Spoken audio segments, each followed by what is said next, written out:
Hey guys, so in Pittsburgh it's 73 degrees today and I've got almost every window open. There is this horrible smell coming through. It smells like Braddock, like the mills are running in Braddock. Aren't the mills shut down?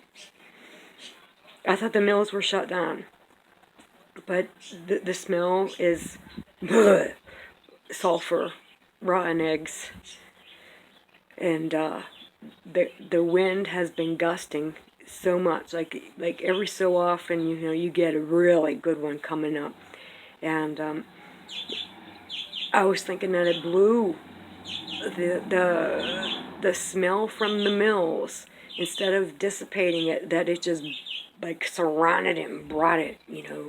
We're going to Turtle Creek, and I don't know if that's where it's coming from now, because I think they should be closed. But if it's not, then it's got to be on a train.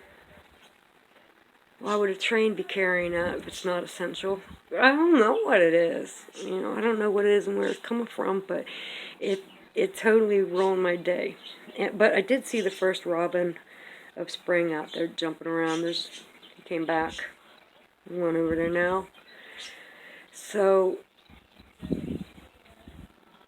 I don't know what to say. I don't know what to say other than one way or another, reality is going to manifest biblical prophecy in my life.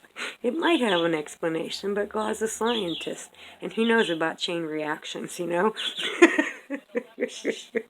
So one way or another, it's bound to happen.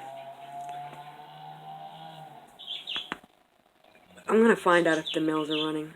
Okay, yeah. Yeah, it's really sickening smell, and it's disorienting me right now.